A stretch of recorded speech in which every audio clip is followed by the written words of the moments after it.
Hi, I'm Pucci, and in this tutorial I will show you how to use Digitakt's compressor.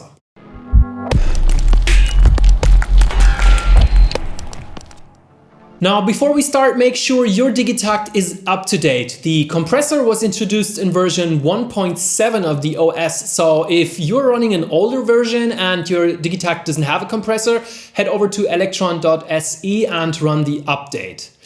Digitakt's compressor has more or less the same set of parameters as any compressor, so if you already know your way around dynamics, this will be easy. If you have, however, never used a compressor before, no worries, I will talk you through every step of the process. Let's begin. Digitakt's compressor sits on the master channel, so it affects the sum of all sounds. To access it, press Function and Master. If you press Master again, you will see the mixer, press it once again, and you're back to the compressor. To make sure you actually hear what the compressor does, set the mix parameter all the way to compression, so now you hear only the compressed signal.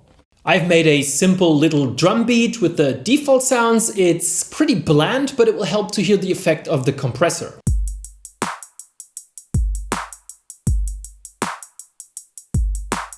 With the threshold, you tell the compressor when to start working. Whenever the beat gets louder than the threshold, the compressor gets triggered and it does its thing. Threshold is now set to the highest possible value, which equals 0 dBFS, the maximum digital level. As the beat can never get louder than this, it never passes the threshold, which means the compressor does absolutely nothing. If we compare the dry signal to the compressed signal, you can hear there is no difference.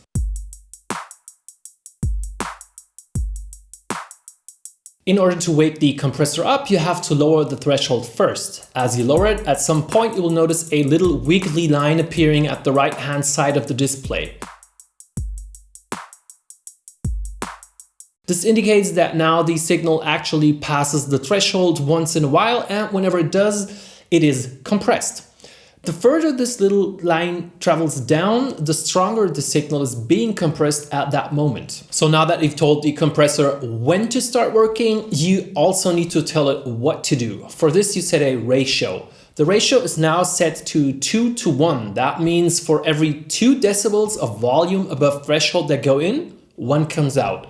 So whenever the signal passes the threshold, the compressor halves the excessive level. A ratio of 20:1 means 20 dB have to go in for 1 to come out, so it's a much stronger level of compression. As I turn the ratio up, you can see the wiggly lines dip down lower and lower, which indicates there is more compression happening. You can probably also hear the sound of the beat is changing more dramatically. Let's settle for a ratio of 8:1. If I do the A-B comparison again now, you will hear that the compressed beat is actually less loud than the original beat.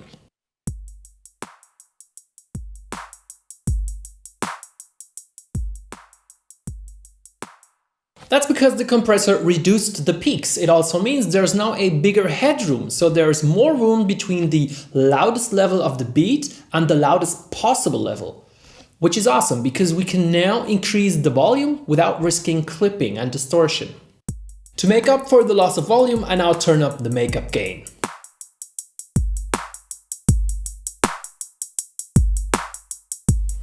If I do the A-B comparison again now, you can hear the compressed beat is louder and has more punch. So now you might ask yourself, why not increase the makeup gain in the first place and skip the whole compression part? Well, let's try. If I turn up the threshold all the way so the compressor lets the beat through unaffected, listen what makeup gain does to it. The more gain I apply to the uncompressed signal, the more distorted it sounds because it's clipping. If I lower the threshold again to compress it, you can hear the distortion disappears because now the peaks are reduced by the compressor. With compression, I have more headroom, so I can make the beat louder without distorting. Now that you told the compressor when to work and what to do, you have to tell it how to do things. Attack controls how long the compressor takes to fully compress the signal once the threshold is passed. If I set it to 0, which here is the fastest possible attack, you can hear the drums sound oddly squished. The wiggly line is moving really fast and nervous now because the compression kicks in so fast that it swallows the very beginning of the drums. Without these so-called transients, the drums sound weak and mushy. If I turn the attack to the slowest possible value, the transients are back, but you can also hear distortion again. The wiggly line is now really chill and kind of delayed because the compressor reacts too slow to keep up with the beat. So I'll try to find the sweet spot where the transients are still punchy but no distortion is audible. Release tells the compressor how to act once the level falls under the threshold again. If I set it to the highest value, which here is the slowest release, you can hear the music gets noticeably quieter and the wiggly line is now acting real smooth. That's because now the compressor takes a lot of time to stop compressing, so it compresses parts of the beat that are actually not that loud and not meant to be compressed, like the hi-hats after the kicks and snares. If I set the release all the way down to the lowest value, which here is the fastest release, you can see the wiggly line reacts super fast to the beat. So even when the compressor reacts to the kick or snare, it lets the hi-hat right after that sound pass through almost unaffected. It stops compressing almost immediately as the signal falls under the threshold. Now for drums, I usually want a faster release, so I will keep it like this. With the sidechain knob, you can select which signal triggers the compressor in the first place. In default, it's set to LR, which means the compressor is triggered by the same signal that is compressing. So when the beat gets louder, it gets compressed more. This is your standard setting for most use cases.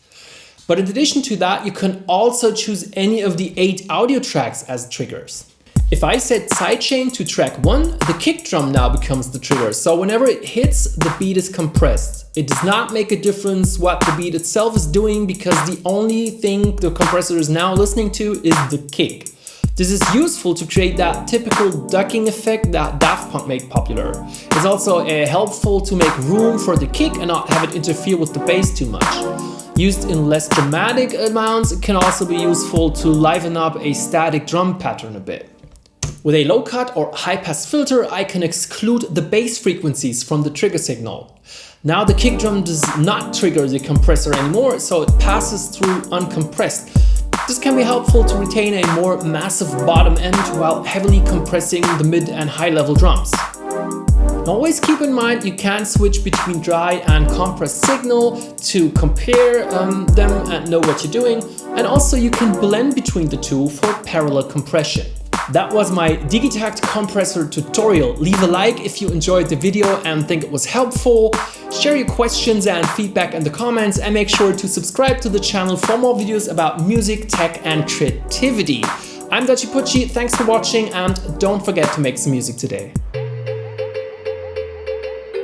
Digitakt.